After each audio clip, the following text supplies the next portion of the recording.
All right. So let me now proceed to uh,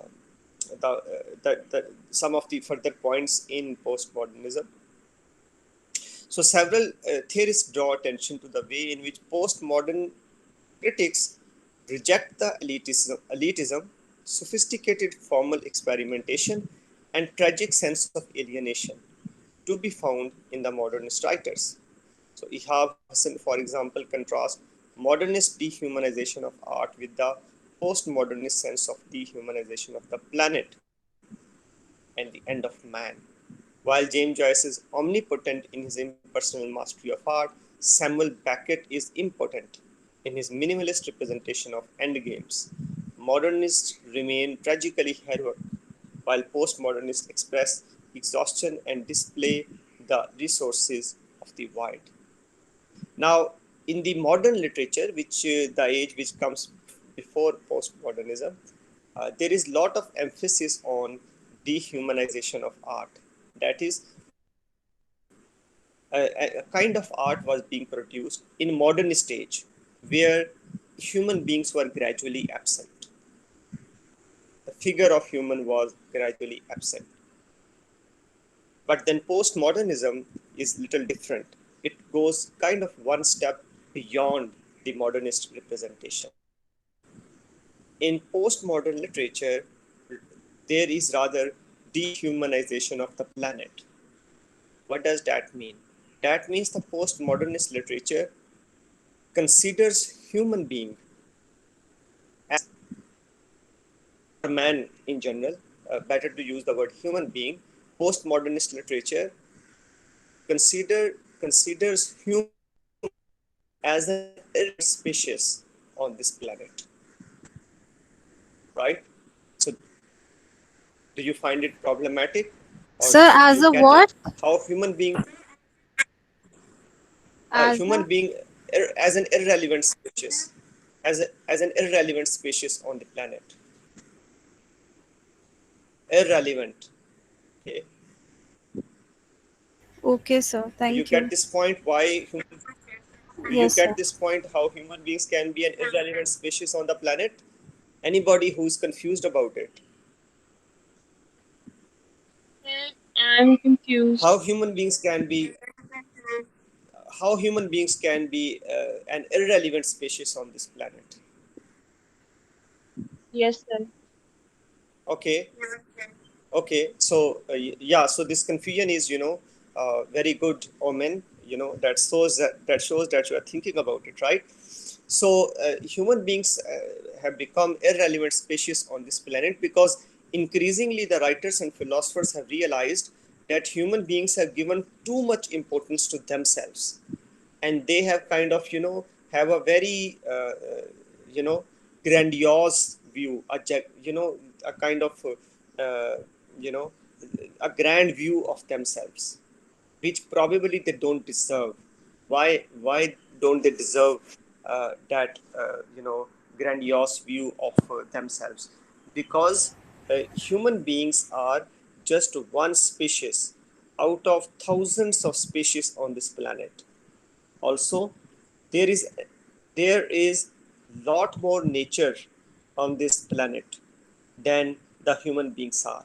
So species of botanic life, species of wildlife, so on and so forth.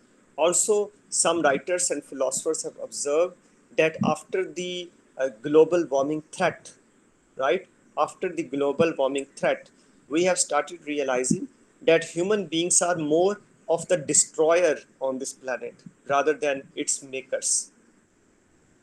So the contribution that human beings are making in the sustenance of this planet, that is almost nil. Actually, it is opposite of that. They are contributing towards the destruction of this planet, right? So if the climate change is a scientifically proven theory, and as it anticipates that if we continue to burn fuels at the same rate as we are doing right now, then the existence of life on this planet is almost visible. It's not very far away. Okay, so considering all these factors, the writers and philosophers have started arguing that human beings are not as relevant for this planet as maybe other species are. Well, if we do not agree on this, that they are not as relevant, at least we should say they are just as much relevant as rest of the species are, right? So all the animals, for example, the insects, the birds, the trees, and all that vegetation on this planet, right, they have their own life. Human beings are just one embodiment of life, just one embodiment of life, right? There are other representations of life on this planet as well, and human beings, they tend to ignore those representations of life, and human beings consider themselves to be the only true representation of life. Beings believe that they are the best of all creations, right? But writers and philosophers have questioned this notion.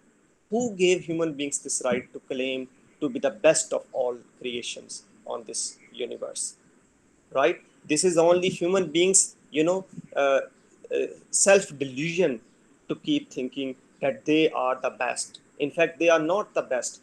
They are the destroyers of this planet. Okay, they are contributing to the destruction of this planet. They are causing all the wars and all the destruction and radioactivity and atomic bomb and all that. They are arranging for the destruction of themselves and of this planet. So probably they are the worst of the creation, right? That is postmodernist view of human being, and that is what we mean by dehumanization of the planet. All right. Any more question about this? Okay. Now, No. one example where we find this dehumanization of the planet uh, is a famous play by Samuel Beckett, which is called Waiting for Godot. But then there are other plays as well. There are other works as well. I'll go to Waiting for Godot in a few minutes. So other features of post-modernism include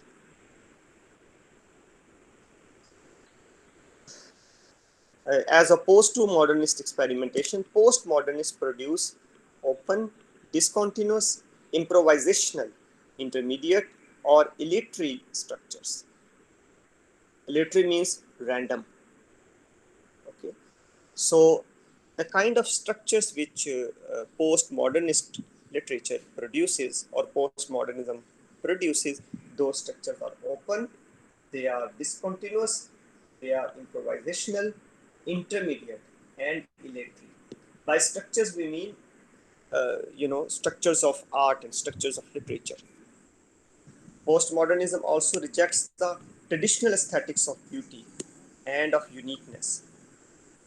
Echoing a famous essay by Susan Sontag, Hassan adds that they are against interpretation. Also, the postmodernists are against the interpretation, right? Some of you should know by now why postmodernists were against interpretation.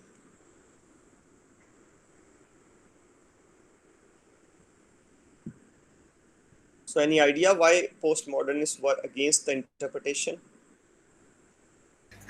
Because interpretation meant the distorting of the facts and people creating their own opinions, and at the end of the day, destroying everything. Uh, yes, but if you look at it from postmodernist perspective, the answer is a little more simple than what you are saying. The answer is just this: interpretation is not possible. Any rational interpretation is not possible, right?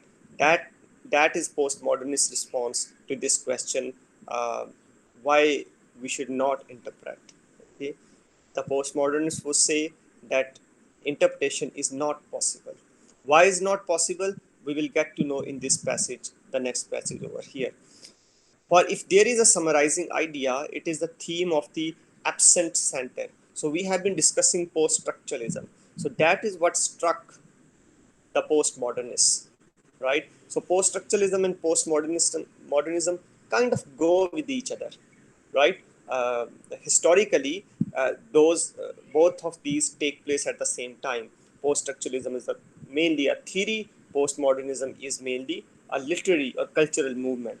Okay, so we have been discussing the notion of absent center, right, or centerless structures, right?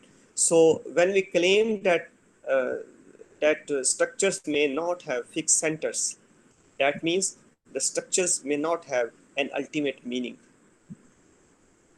right? And if the structures do not have ultimate meaning, then it is useless to interpret them. That is why postmodernists were against interpretation. So the postmodern experience is widely held to stem from a profound sense of ontological uncertainty, a conception especially explored by Brian McHale in his postmodernist fiction.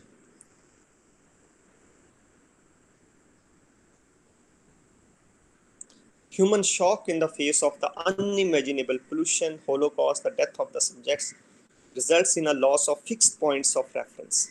Neither the world nor the self any longer possesses unity, coherence, meaning. They are radically decentered. Right. So probably this is the most important paragraph in this whole discussion. So it's not possible to summarize the ideas, according to postmodernist view, because there is no central idea in anything, right? And that results in this, what we call ontological uncertainty. What is ontology? Ontology basically is the study of being. What is being? Well, we all are a being. We all are being, right? Uh, Human being, for example, right? But then there are living beings also. There are non-living beings also. There are animal beings also, right? So from that you should get what the word being means, right? So being means, existence, in other words, right? So the study of that is called ontology. So we have reached in postmodernist age at the level of what we call ontological uncertainty.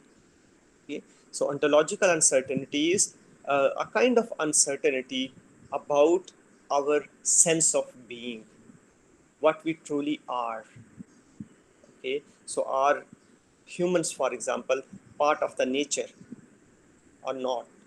Are they part of the animal species, or are they unique from that?